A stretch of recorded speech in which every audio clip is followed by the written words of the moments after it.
nasci na Itália, em Nocera Inferiore, essa cidade perto de Salerno. Eu nasci em Ibitinga e vim para São Paulo, deveria ter uns 5 anos e meio. Eu sou de São João da Boa Vista, onde eu fiz toda a minha formação pré-universitária, escola pública.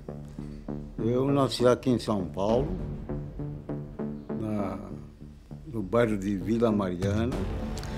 Eu sou de Curitiba, capital do Paraná. Nasci em Santo André, né, da Borda do Campo, lá no ABC. Eu nasci no interior, numa cidade pequena, que se chama Pilar do Sul. Nasci em 1944, plena guerra, Japão e aliados. Nasci em Amparo, estado de São Paulo. Nasci no Ipiranga e cresci frequentando os jardins do museu.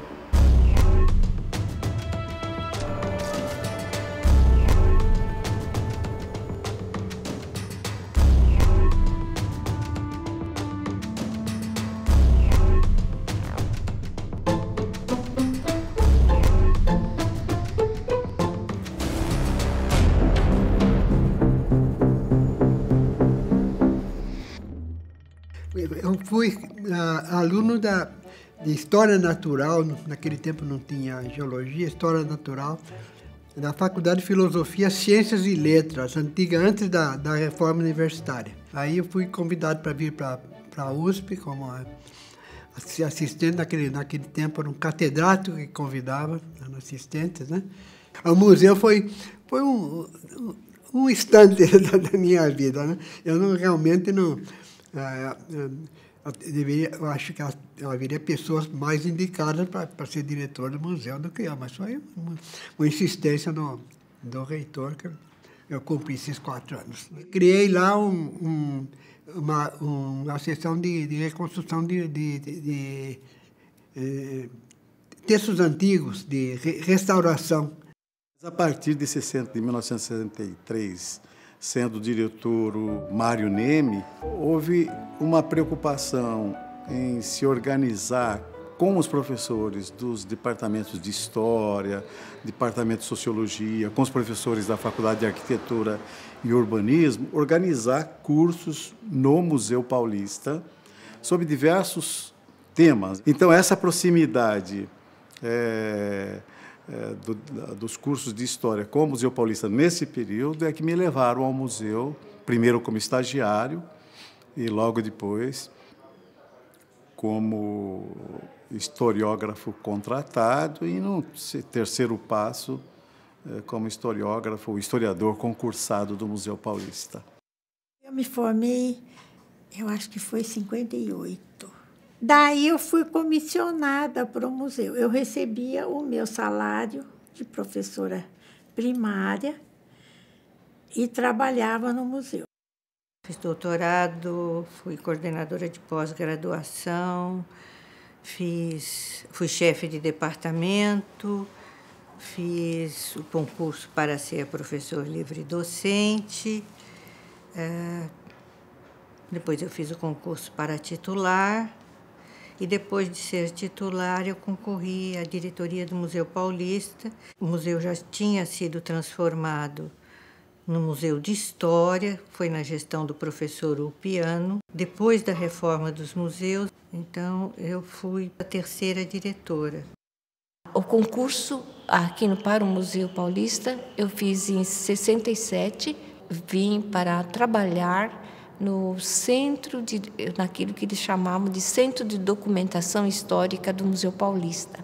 A minha mesa de trabalho estava dedicada com a maquete do prédio.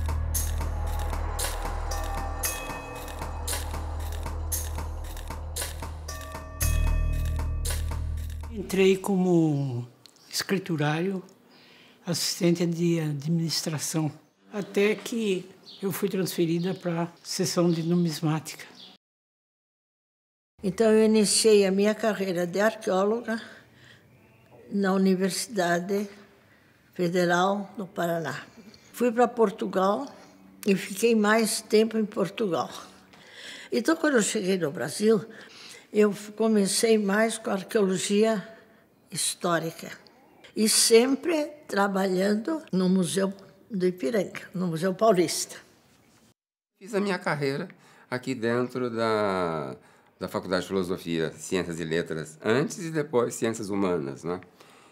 Na área de Geografia, mas sempre com um pé na Geografia Física e um pé na Geografia Humana. Eu tive uma forte atividade também administrativa, né, na Faculdade de Filosofia e no conjunto dos museus via Pró-Reitoria de Cultura e Extensão.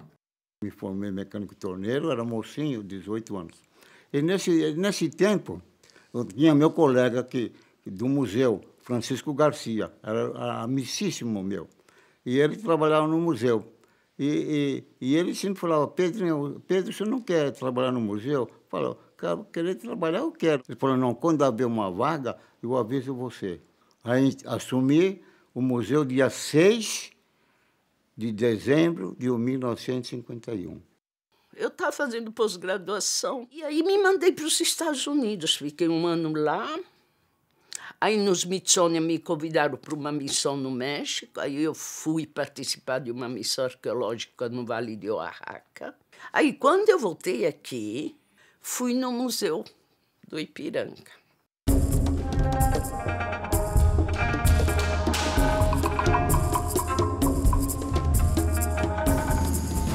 O Museu Paulista era mais conhecido como Museu do Ipiranga, por ser do bairro do Ipiranga.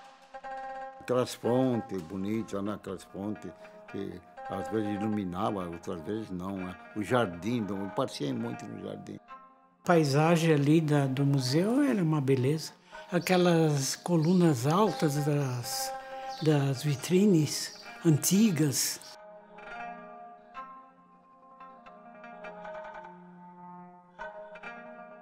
Também estudei no bairro do Ipiranga e, obviamente, o melhor lugar para não se assistir à aula era os jardins do museu. Né? Então, há uma longa relação pessoal com o espaço.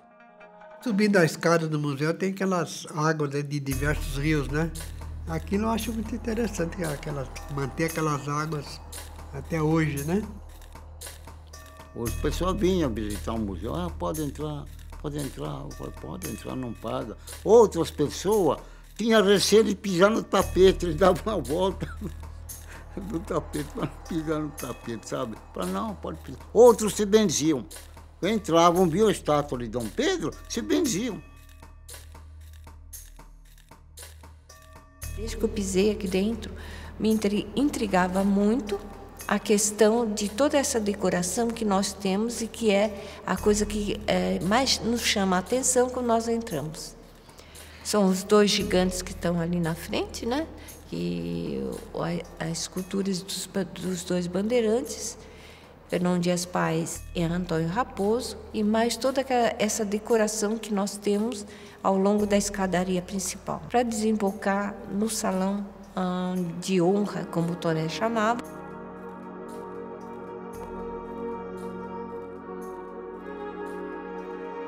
Me envolvi foi com as pinturas que existem no Museu Paulista.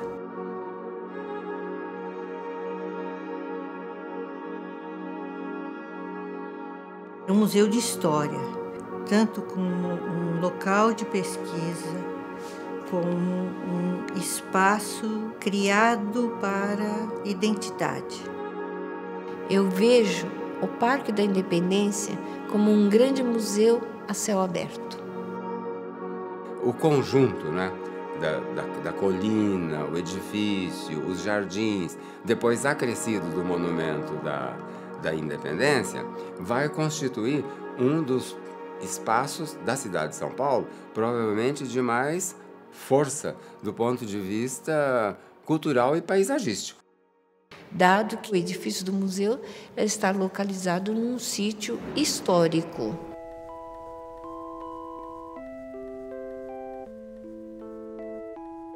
E nesse sentido, ele tem um papel educativo muito forte. Eu acho que o Museu Paulista, enraizado no lugar, na paisagem, articula uma cultura, uma história e uma narrativa.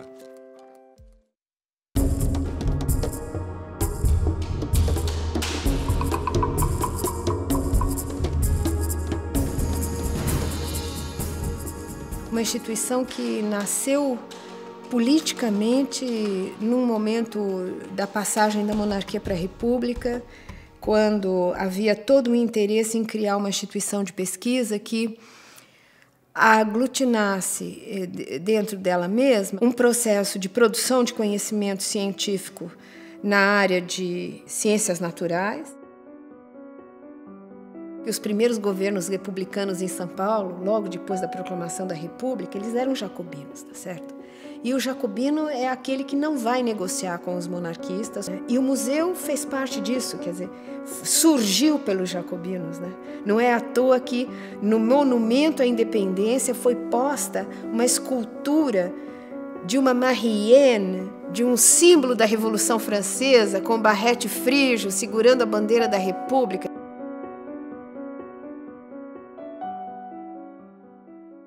Refundar o país, refundar a nação. Era esse o sentido de ocupar esse prédio, né?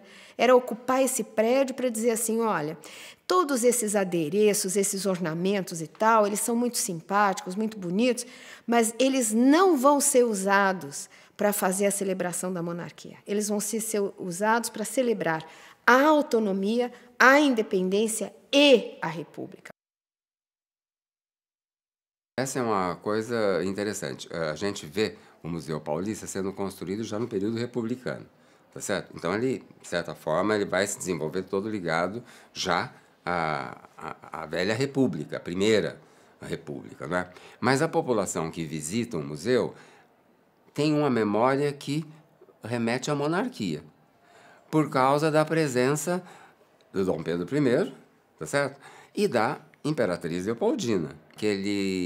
Aqueles retratos, o cachinho da Leopoldina, lá, aquele pedacinho de cabelo que tem lá, aquele anel, não é? Tem um apelo muito grande à população. Isso é uma coisa interessante. Ele tem, inclusive, um setor que é o Museu Republicano, lá, Convenção de Itu, não é? Mas aquele espaço, a presença do Dom Pedro, da Leopoldina, remete à monarquia. E isso é uma coisa interessante, como a monarquia ainda é presente no imaginário. Então aí pode aparecer Dom Pedro, porque Dom Pedro vai ser o símbolo da nacionalidade, símbolo esse que os republicanos vão incorporar ao panteão dos heróis nacionais.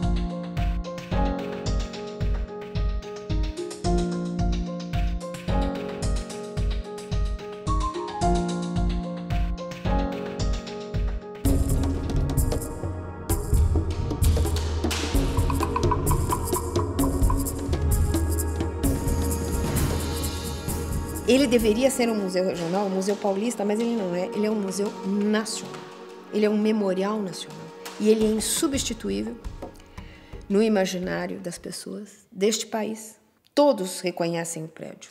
Todos sabem que é o lugar da independência, que é o Museu Paulista.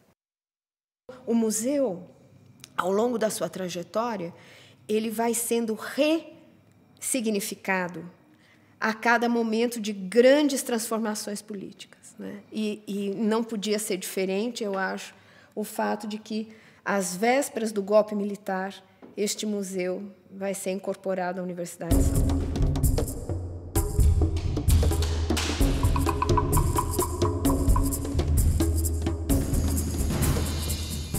Pesquisadores dos museus integravam uma carreira de pesquisadores do Estado, que era diferente da carreira docente criada com a Universidade de São Paulo, mas havia uma situação de subordinação. Os museus, de certa forma, ficavam numa hierarquia inferior à das unidades. Eles acabavam ficando na mesma hierarquia dos departamentos. Nós tivemos o concurso, eu consegui entrar na USP como pesquisadora, não sei o que era, porque, te digo, não tinha 13º seletista, com não sei que, sem direitos trabalhistas igual aos outros. Não éramos como os docentes.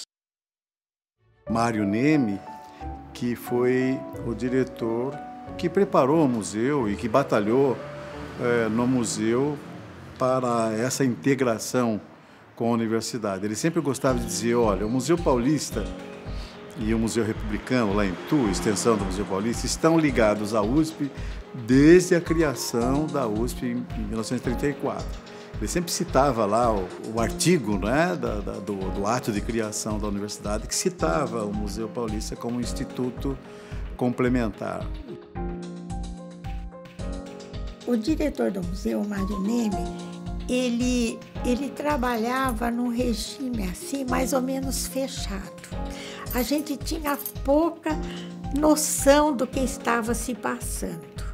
Até que a gente soube que o museu ia mesmo para a universidade. Demorou. Que eu entrei em 61, só em 63 passou. A entrada do Museu Paulista na universidade foi rodeada por uma tensão muito grande. Membros do governo do estado não queriam. Carvalho Pinto deixou tudo preparado, mas aí o Adhemar de Barros não concretizava a medida, compreende?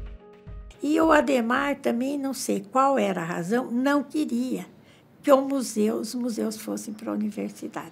Daí nós tivemos também uma outra dificuldade, porque a universidade só aceitava os museus se eles passassem com a verba que eles tinham na Secretaria da Educação.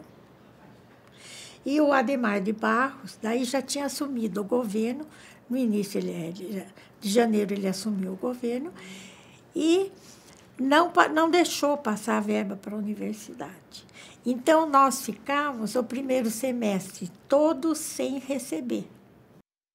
Ao mesmo tempo em que o Mário Neme e o Sérgio Buarque de Holanda, e mais todos aqueles que estiveram envolvidos na passagem para a USP, eles tiveram um horizonte de descortino, de percepção de que era a saída.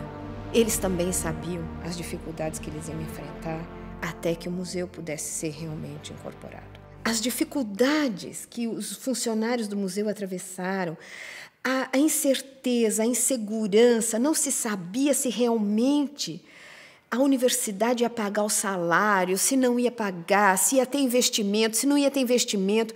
O museu aparece pela primeira vez no orçamento da USP só em 1965. E em 67 há uma proposta para que o museu volte para o governo do Estado, para a Secretaria da Cultura recém-inaugurada. Então, é um momento de muita insegurança e o museu, no seu conjunto, pagou por isso, porque foi o momento em que o edifício deixou de ser olhado, em que as atividades se desenvolviam a custo do esforço enorme do diretor, que era o Mário Neme, e dos seus principais colaboradores e dos outros funcionários do museu. Então, é visível que as atividades continuam. É visível também que Mário Neme procurou dar abrigo a cursos de pós-graduação, cursos de extensão que não podiam ser dados na Maria Antônia e não podiam ser dados na cidade universitária, porque já eram pessoas que o governo militar via com maus olhos. O diretor do museu, Mário Neme, fez um curso de museologia no museu, sabe? E nesse curso as pessoas me conheceram. Quem fez esse curso não foram alunos de história, sabe? Foram pessoas de elite, colecionadores. Então, quando elas queriam doar alguma coisa, elas me ligavam. Quando o Mário Neme foi diretor, ele também ajudava um pouco nessa parte, né? E toda a experiência que eu tive nesse setor de seleção de acervo, em grande parte eu devo a ele. E também aos próprios colecionadores. Até então, era um museu, embora com toda uma tradição de centro de estudos, né, desde o começo do século XX, ou mesmo desde sua organização, era uma instituição dedicada à pesquisa. Era um museu enciclopédico que desenvolvia pesquisas em zoologia, em arqueologia, em etnologia e em história. Pisão do Toné, ele vai tentar adequar tudo para aquilo que é do próprio nome do museu, Paulista. Mas é com a integração à universidade que essa mudança fica mais evidente, não é? Aquele conceito de museu antigo, a reserva técnica, o material, tinha caixas lá que ninguém sabia o que tinha dentro. É isso que eu quero dizer. Eu não chamaria, eu não quero ofender o museu, mas era um depósito de velharia. Nós nem sabíamos. A única coisa mais cuidada era plumária, porque estragava, as bonecas carajá, porque eram visíveis, vistosas. Porque também é assim, tudo que era pedra, lasca, esquilha, feia. Agora o machado tipo âncora. Sabe, o conceito de museu não do funcional, do bonito. Os museus que tinham um outro tipo de incumbência, uma outra missão, com base em, enfim, elementos da cultura material ou elementos recolhidos propriamente da natureza, ou seja, nos acervos. Então, os museus tinham uma competência em relação aos acervos, ao passo que as unidades tinham uma competência em relação às disciplinas. E os acervos têm que ser observados de um ponto de vista multidisciplinar, porque cada peça ou cada, enfim, objeto pode ser visto por muitos olhares. Então, os museus foram colocados numa situação de certa dependência em relação ao que se chamava de unidades afins. Então, certas iniciativas dos museus dependiam até de proposta das unidades afins, ou seja, eles não tinham uma independência efetiva para desenvolver um projeto próprio, né? Então, essa coordenação dos museus acabou, de certa forma, superando um pouco esse impasse com a criação da carreira e de uma instância que permitia julgar e propor concursos e criação de cargos, né? Então, foi possível, nesse período, vamos dizer assim, fazer um esforço no sentido de mostrar o significado que os museus tinham para a própria universidade, né? Porque eles eram anteriores à própria universidade. Mas nem todos os docentes, nem todos os funcionários sabem o que nós fazemos dentro da USP e para que nós servimos e por que os museus são importantes. Então, até hoje, há resistências. Eu tinha, talvez, uma ideia de que, para a universidade, o museu poderia ser um objeto de maior interesse. E eu acho que os museus não são. Não só o Museu Paulista, mas nenhum dos museus ou dos acervos científicos, dos órgãos de cultura e extensão, não são objeto de interesse da universidade. Só muito eventualmente é que eles se tornam interessantes. Mas eu acho que a universidade não sabe trabalhar com o setor de cultura e extensão que ela tem. Nos anos 60, e um pouco antes, na época do Sérgio Buarque de Holanda, a visitação que este museu recebia, se relacionada ao tamanho da cidade e ao espectro de alternativas culturais da época, estamos falando dos anos de 1950, 60, a população era um portento, quer dizer, houve anos em que o museu recebeu 700 mil pessoas. Então, se a gente for ver agora, né, a gente solta rojões quando a gente consegue ultrapassar 400 mil visitantes ano. Metade daquilo que vinha na década de 60. E, se a gente comparar com o tamanho da cidade e o que ela oferece hoje, o museu se acanhou, né? Então, eu sempre fiquei me perguntando se a entrada na USP não representou um ganho do ponto de vista acadêmico e de ciência e uma perda do ponto de vista da ressonância popular. Eu me espanto muito com crianças que entram hoje no museu e não sabem reconhecer Dom Pedro I. Então, isso é um outro trabalho. Quer dizer, o museu vai ter que encontrar outras vertentes de inserção popular e de inserção social, porque isso é vital nos museus. Os museus podem ser centros de ciência, mas eles precisam criar nexos, laços, vínculos com a sociedade que os mantém.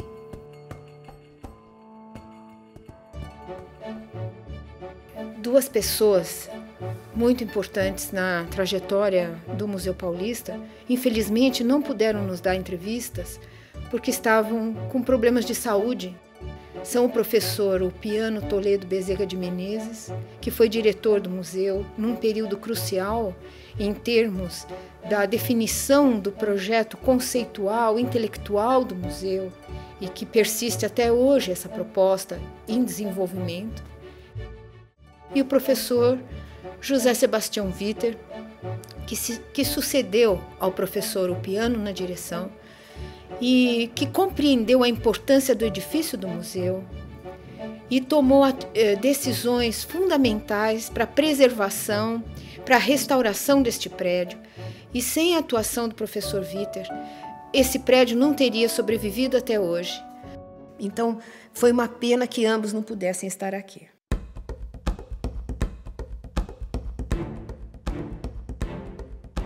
Só tinha um telefone no museu.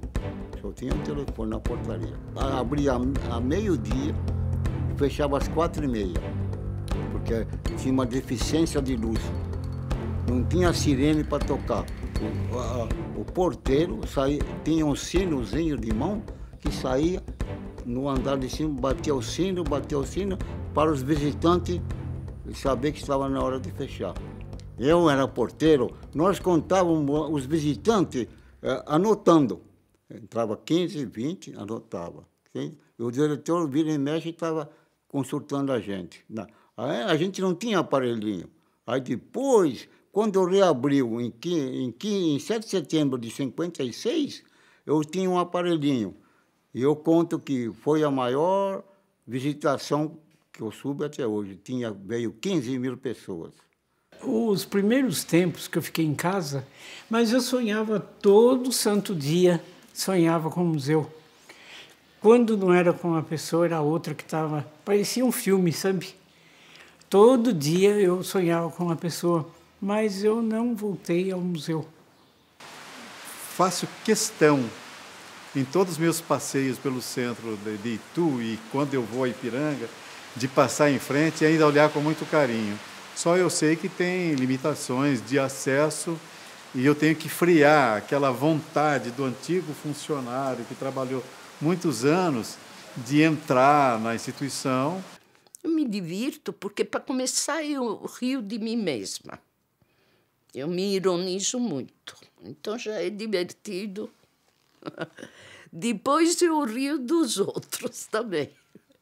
Porque nós tínhamos duas torres, a Torre de Marfim, onde estava a elite, Baldos, Tecla Hartmann, Maria José, e a Torre de Pisa, onde estava a napolitanada toda, a Luciana, que veio beber, mas era napolitana, e eu, e a plebe. O Baldos vinha na Torre de Pisa e dizia, posso ir na Torre de Pisa? Eu dizia, pode, se o senhor se vestir de napolitano, pelo menos por dentro. Os meus amigos gostavam de dizer, o Jonas casou-se com o museu, porque quando alguns deles programavam viagens, passeios, eu sempre tinha a justificativa, não, tenho que olhar o museu, tenho que receber uma visita, não é? O fato de ter passado 44 anos, né, aqui dentro do museu, dá para se pensar até como se fosse uma segunda casa. Um museu que recebia de 300 mil a 400 mil pessoas por ano era o museu de maior visitação em São Paulo e, obviamente, o apelo popular era muito forte. Uma vez chegou os japoneses aí que fizeram uma reconstrução do museu em gelo. Vocês vão ouvir falar nisso? E tem a fotografia, eu devo ter fotografia em casa, mas não me lembro. Que eles fizeram todo o museu na frente, assim, com gelo, né? Gelo artificial, não deixando, um sistema para não deixar derreter o gelo, né? Fizeram toda a reconstrução do museu e foi interessante, foi dos anos que eu estava lá, né? Sabe que a saudade de tudo isso, né? Como as coisas passam, né? Tão rápida, quando você vê, já está quase perto do túmulo e ainda está trabalhando. Nós temos que despertar na nossa juventude aqui esse interesse para a conservação e a preservação. Não sei, o europeu preserva muito mais as coisas que o brasileiro, né? Ele tem uma coisa, uma estátua, um monumento, uma figura, eles preservam. O brasileiro não, né? Ele vai até o fim para voltar. O que eu senti foi não ter deixado a obra, não ter deixado o projeto executivo pronto para licitar a obra da fachada, porque eu acho que isso teria sido um ganho muito grande e talvez determinadas atitudes não precisassem ser tomadas. As tentativas de modernização, de contratar pessoas, eu acho que isso foi a parte mais frustrante. E o fato de que, na verdade, as propostas da universidade de conservação e preservação nunca se concretizaram. Então já havia discussão dos problemas da argamassa, já havia discussão sobre a movimentação do prédio, o que deveria ser feito. E aí todas as discussões vão até as instâncias universitárias e param. Agora, né, é difícil a gente agradar o pessoal mais novo, essa elite que chegou no museu, né? Porque eles acham, talvez eles tenham razão, que tudo que a gente fez é errado, né? Não, o museu eu gosto dele, eu fico com a dor desgraçada de fechar. Eu trabalhei lá, eu não vejo nada de... Sempre caiu um pouquinho daqueles... Agora, nunca caiu o forro em cima do quadro do Benedito Calixto, mas, meu Deus do céu... Imagina se na Itália tudo que é velho fosse fechar durante 2, 3 anos, fechava a Itália. Um dos problemas de ser um museu de história. As pessoas vão querendo ver o que elas acham que deve existir, né? Mesmo que nunca tenha existido ali. As pessoas percorrem as salas do museu como se fosse um templo, né? Procurando seus heróis, né? Seus mitos, né? Se era realmente daquele jeito, não se sabe, né? Provavelmente não. Mas as pessoas imaginam que aqueles personagens chegaram, inclusive, a viver ali.